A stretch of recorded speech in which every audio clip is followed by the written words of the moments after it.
Local 3 Sports.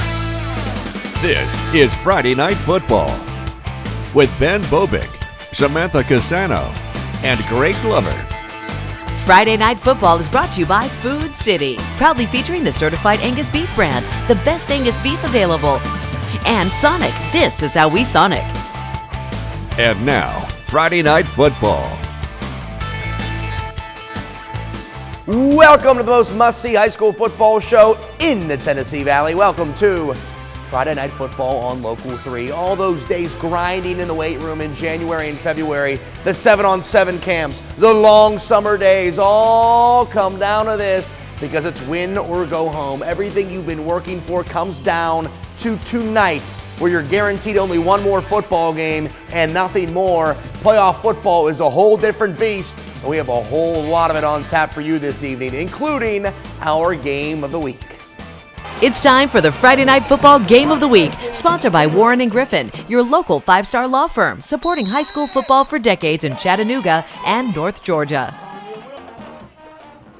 The McMinn Central Chargers haven't been in the playoffs since 2018. Well, they return tonight against a Sequatchie County team who feels like they have a lot to prove. No better way to prove it than in the first round of the playoffs. Sports reporter Samantha Casano was on hand tonight in Dunlap for this rare first-round matchup between two local squads. Samantha, who's keeping the dream alive? Yeah, Ben, we talked about it pregame, but anything can happen in the playoffs. I'm going to throw out a little baseball analogy because why not? The Philadelphia Phillies were not the best team in Major League Baseball this season. They weren't even the best team in the National League East. The Mets were better, the Braves were better, but Philadelphia Phillies are playing in the World Series right now. So that brings me to the fact that the McMinn Central Chargers and Sequatchie County Indians didn't win their regions, but they were playing in the playoffs tonight, and as we all know, anything can happen. Sequatchie County hosting McMinn Central in the first round of the 3A playoffs. First drive of the game, Peyton Campbell gets the scoring started. The QB keeper gives Sequatchie an early 7-0 lead. Later in the quarter, game tied at 7. Novice Cox airs it out to Jacob Ferguson. An unreal grab in the end zone puts the Chargers on top 14-7. Indians, however, get even in the second quarter. Campbell connects with Jackson Tate in the end zone for the score. It's back to a tie game at 14. But the scoring was far from over. McMinn Central wants to get back in front, and they do just that. Cox sends a deep pass to Bay Harbison, and this kid has got nothing but green grass in front of him. Chargers go back in front 21-14. Sequatchie tries to answer later in the quarter. Campbell hits his man, but that McMinn Central defense working overtime in this game. They take the ball, and no one is going to stop Isaiah Edmonds into the end zone for 6. Chargers lead 27-14. They lead 27-21 at the half. McMinn Central wins their first playoff game since 2014. They win on the road 43-27.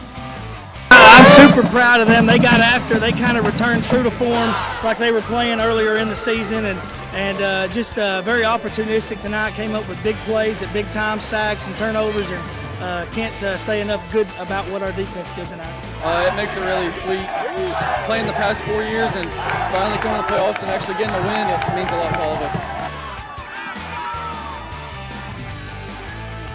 Coach Moody told his team after the game they are the 6th team in program history to win a playoff game. He also said, we didn't get into the playoffs by chance. We didn't get into the playoffs by mistake. We earned it, and they sure showed it tonight, McMinn Central. Moving on to the next round. For now, live in Dunlap, Samantha Casano, Local 3 Sports. Great win for the Chargers. You love to see it.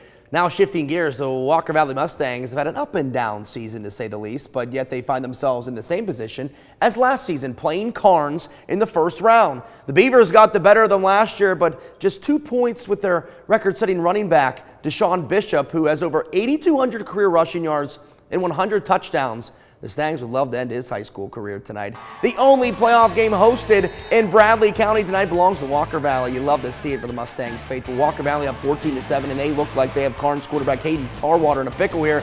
I mean, is someone going to tackle this guy? Tarwater looking like a young Big Ben Roethlisberger as he completes a pass to Tyson Taylor. Nothing comes of it for the Beavs. Walker Valley trying to move the ball. Evan Schwartzel saw some daylight, and he almost takes it the distance, but he just can't do it. Mustangs going to be on the receiving end of a kickoff here. Tucker Ownby gets a pretty good return on it. as they try to get something going. You guys see the theme here, not much, but boy, did it have a great ending as Walker Valley wins at 20-14 in overtime to avenge their loss from last year. The Stangs moving on in 5A. We head up the road to Athens to the home of the 5A Region 4 champion McMinn County Cherokees hosting Campbell County. Tribe on the doorstep, and boy, would this make Tim Tebow proud. Caden Hester with the old pop pass to Luke Hensley. You love to see it. McMinn County on top early. Campbell County's turning. It turns to the worst for them. Aiden Burns just sitting in the back in center field like Micah Fitzpatrick, and that's Cherokees football. Great interception from Burns. The Cougars didn't flinch, though. They'd march down and get in the end zone, but that would be their only score. McMinn County cruises to a 39-7 opening round win at home. Let's kick it to David Stanton Field, where CCS is hosting Good Pasture. The Chargers would have to win without Mr. Football semifinalist Boo Carter, who was unavailable tonight. And boy, did the Cougars put a scare into them. First quarter, Musa Wellman gets Lusa and goes 60 yards to the house, and Good Pasture on the road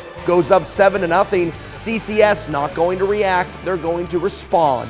Javoris Havis with a 1-yard TD run as he pounded in somewhere in there. It's 7-7 in the second quarter. Out the gate in the second half, Havis says, no boo, no problem. Havis putting the Chargers on his back tonight as he goes 54 yards for the score to put CCS on top for good. It was scary for a minute, but the Chargers get the win 27-7 to advance, and they'll host again next week without the bracket shakes out. Let's get to the scoreboard. South Pittsburgh, the defending champs, looking to go back-to-back, moving on. Gordonsville ends Lookout Valley season. Whitwell winners over Joe Burns, avenging their loss in the first round from last year.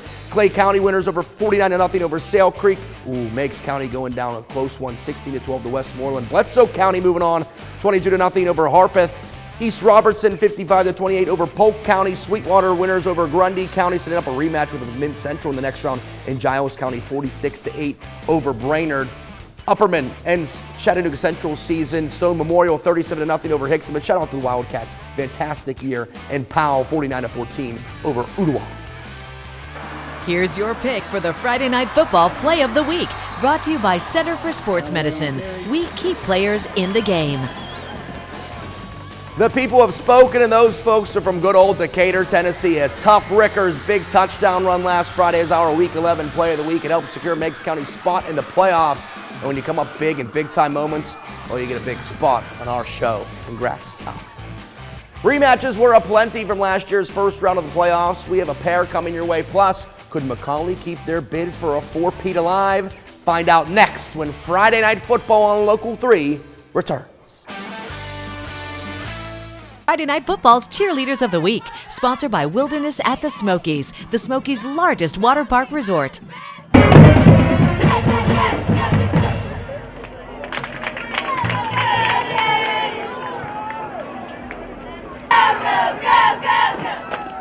Adversity struck East Hamilton right out the gate when they lost senior quarterback Lake Clark to a knee injury. They had to throw their plans out the window, but not their goals, as the Canes won a region title for the first time in a decade, avenging their loss to Red Bank last year. Well, they'll need to avenge another if they want to stay alive, as they host DeKalb County in a rematch from last year's first-round matchup. Hurricane Hill buzzing tonight for playoff football. Hey, it's becoming an annual thing for this East Ham team to host playoff games. DeKalb had an easy game plan out the gate. Run the dang ball, and they did with much success early. Everyone on the East Ham sideline was yelling, "Sweep!"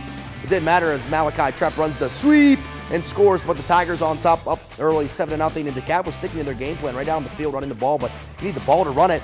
Bungled snap, and Zachariah LeBou says, "I'll take that, thank you very much." And LeBou scoops and scores, and Uncle Mo shifts back to the Canes sideline. And finally, East Hamilton starts to understand the assignment. 4th and long for the Tigers, another bungled snap. They recover this time, but the Canes will take the ball on the turnover on downs. Mr. Football semifinalist Juan Bullard, Mr. Do-It-All, can do it all. Look at this gorgeous pass to a wide-open Kyrese Willis. Almost too open. And East Ham's on top. Revenge on their minds. Revenge they would get as the Canes win at 21-14 to advance in the 4A playoffs. No surprise where we are next. Only one place with a line this big. Tom Weathersfield, where Red Bank hosts Macon County Lions in the Hines red zone, and they put the ball in the hands of one of their many playmakers, not just anyone, DeJuan Morris takes the hit, but it gets to 6 for Red Bank. Look at the line, give it a little shimmy and shake it off, brother. It's playoff football. Tigers shake it off. They come down the score. Chris Oliver gets it in. But listen, when you have a guy like A.D. Crutcher on a team, you can do anything. Look at Crutcher go, and it's a little cut on the safety that just freezes the dude. This is football, dog, not freeze tag. Crutcher, simply an F-R EAK. Lions get the lead back, and Red Bank off to the second round with a 21-14 win themselves over Macon County at home. Now to McCallie, where the three-time defending state champion Blue Tornado has their sights set on a four-peat. It all begins with St. Benedict at home. Blue Tornado moving and grooving, and Jay St. Hilaire rips it into Henrique James Leclerc, scores almost as many points as he has names, 7-0 McCallie. And check out this play. Eagles on the move. They think they have daylight, but how about Etienne Delisle coming from behind to bring the hammer down, and that's McCallie football, baby. And they just let St. Hilaire go to work. Look how pretty this ball is to Andre Delanois. All these Canadians on the team, it's fantastic. It's great for highlights. Blue Tornado starting to gain momentum, and momentum they would keep. St. Hilaire having a night tonight. Another beautiful ball to Matthew Herbert, who makes a fine catch. St. Hilaire accounts for 5 TDs, 4 through the air, 1 on the ground. And then McCallie rolls to a 42-6 win to advance to play Ensworth next week in the quarterfinals. Back to the scoreboards. Oak Ridge 36-17 over Ray County. Science Hill beats Bradley Central. CPA 27-15 over Boyd Buchanan. Hey, we got a winner. SBA on the road over ECS. Down in Georgia now, regular season play. Adairsville over Corella Creek. Dade County 43-7 over Armurchie. Gordon Central winners tonight. Ringgold ends the season. They'll host a playoff game next week. And Central beats Heritage. Tough one for the Generals there. And we got Bremen over LFO. Cedartown winners over Northwest Whitfield. And Rockmart beats North Murray 66-34. It's been a couple years since Sequatchie County had the privilege to host a playoff game, and with that absence comes one fired-up crowd in Dunlap. So we just had to show you in our playoff edition of Fan Cam. See who's on the Friday Night Football Fan Cam, sponsored by Arby's. We have the meats.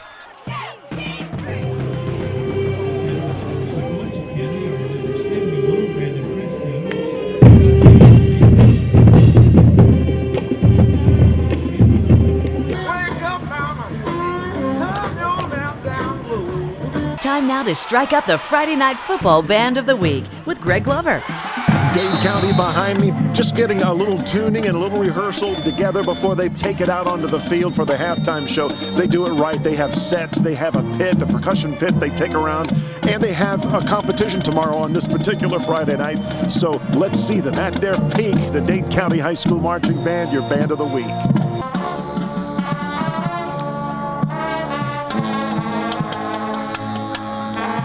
For a 5th straight season, Tyner and Trousdale County would meet in the 2A playoffs. The Yellow Jackets have eliminated the Rams not once, not twice, not 3 times, but 4 straight seasons. If this Tyner team is really the truth, they would have to face their demons right out the gate. Rams up 21-7, and here's how you start the second half. DeMichael Hamilton bringing the boom to Trousdale County. Olivia Newton-John is smiling down at how physical this Tyner team is.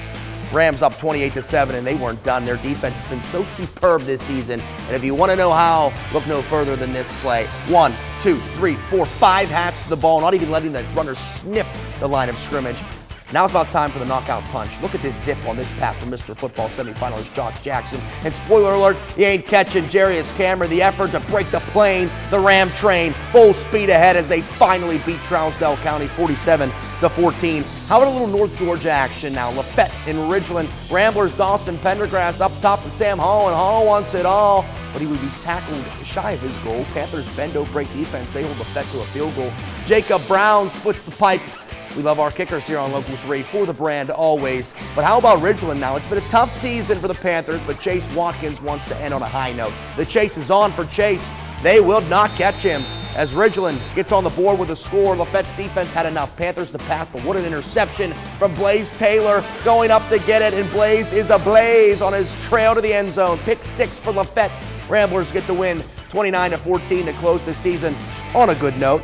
One last look at the scoreboards, please. Sonoraville over Southeast Whitfield, Darlington over Tryon, Decatur. Now this is the playoffs in Alabama. Decatur eliminates Fort Payne. Scottsboro winners tonight.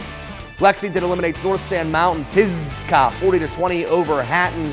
Now to North Carolina for some playoff action. Andrews save some points for next week. 77-8 winners. Cherokee on the road over Starmount. 28-21. Hayesville winners tonight as well. And of course, Murphy winners 4 for 4 tonight in North Carolina. All 4 advancing. You love to see it. Playoff football, man. There's nothing like it. And the first round did not disappoint. We have, well, Some teams calling it a season, but plenty of others with the dream still very much alive. And just think, next week, Georgia joins the fold and begins playoff football as we couldn't get any better. It will. Tell your mom, tell your pa, or we'll send you back to Arkansas. If you don't, tell them to watch this show online at local3news.com. Have a lovely, lovely weekend, everybody. Friday Night Football is brought to you by Food City and Sonic Drive-Ins. We thank the Chattanooga area Arby's for feeding our Friday Night Football team. Arby's, we have the meats.